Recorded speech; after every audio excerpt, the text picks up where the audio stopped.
Imagina que a gente pudesse dar um respiro para as cores, tirar um pouco do peso delas, sem apagá-las por completo. É exatamente isso que a dessaturação faz.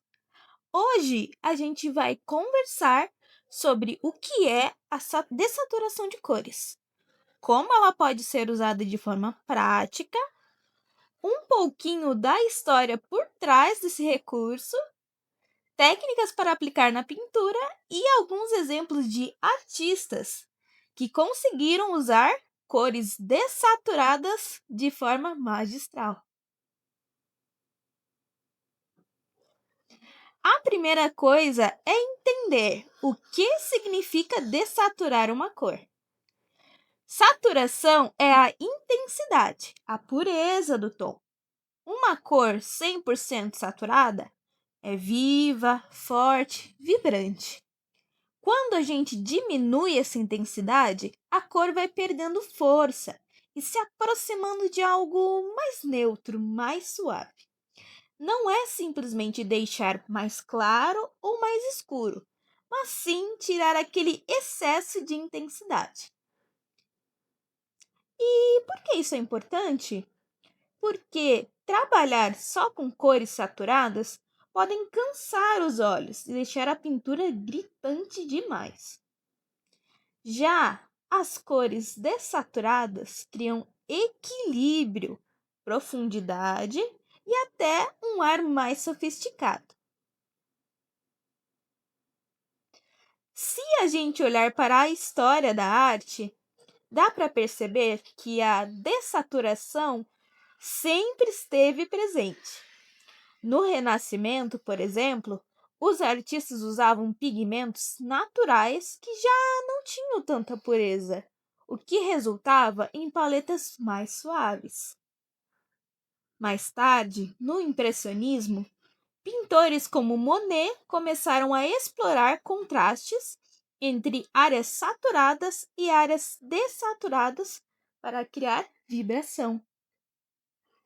E no século XX, artistas expressionistas e modernistas passaram a usar a dessaturação como linguagem estética para expressar melancolia, drama ou minimalismo.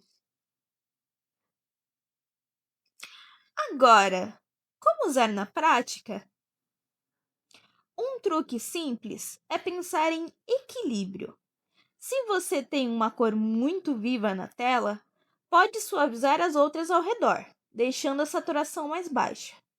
Isso cria hierarquia visual, dá destaque para o ponto principal e evita que tudo fique brigando pela atenção.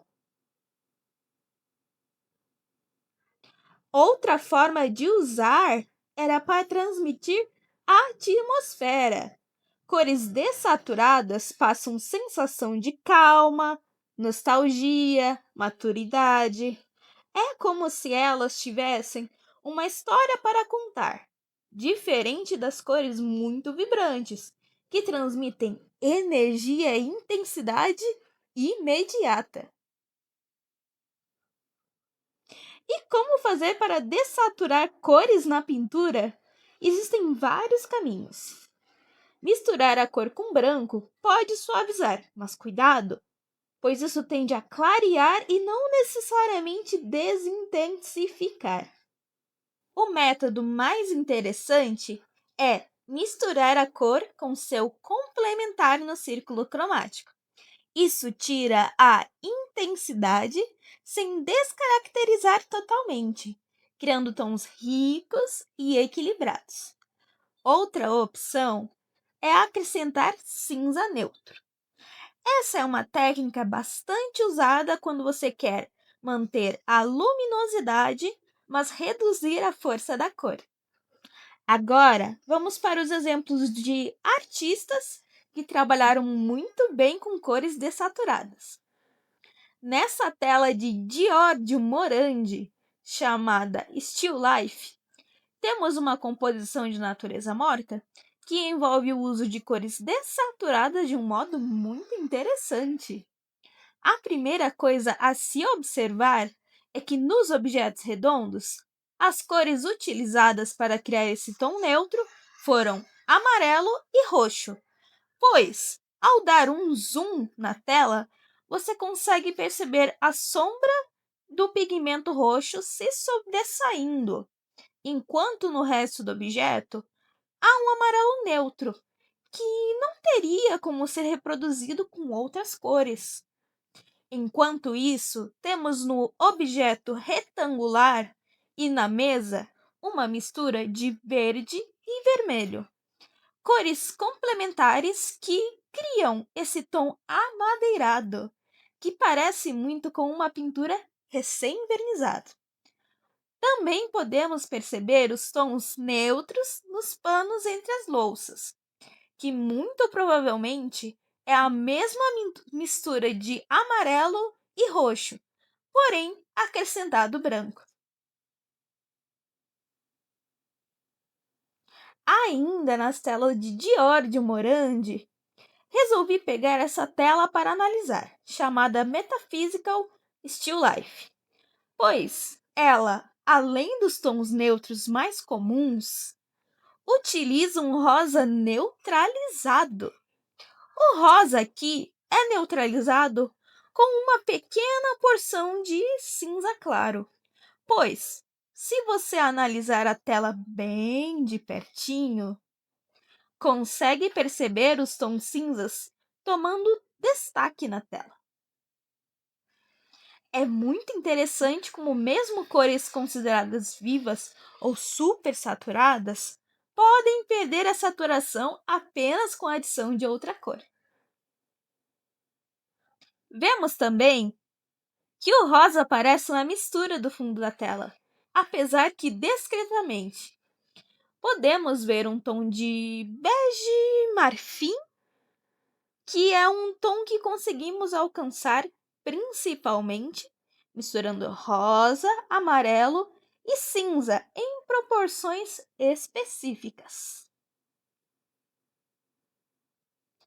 Wilhelm Hammershøi é um pintor dinamarquês que usa uma paleta de cores neutras em todas as suas pinturas, sendo considerado sua marca registrada. Aqui separei algumas pinturas dele para analisarmos, começando com interior. Nessa pintura, podemos ver o uso de cinzas neutros, cores que, apesar de pensarmos, é fácil fazer um cinza, é só misturar preto e branco. Esquecemos que, com a técnica de dessaturar cores, podemos criar cinzas cromáticos, e é o que percebemos em algumas de suas pinturas. Nessa, por exemplo, o cinza da parede tem um fundo azul muito visível, o que pode tanto representar que foi usado um preto azulado para a mistura, mas também que há a possibilidade de ter sido atingido misturando azul, branco e laranja, que também criam um cinza cromático exatamente desse tom. Já nessa outra pintura de Hammershøi, chamada Ida Reading a Letter, podemos perceber o uso do cinza criado com preto e branco. Conseguem perceber a diferença na intensidade dos cinzas de uma pintura para outra? Há aqui, para compararmos, algo que chamamos de matiz da cor, que significa a quantidade de cor pura numa mistura de cinzas.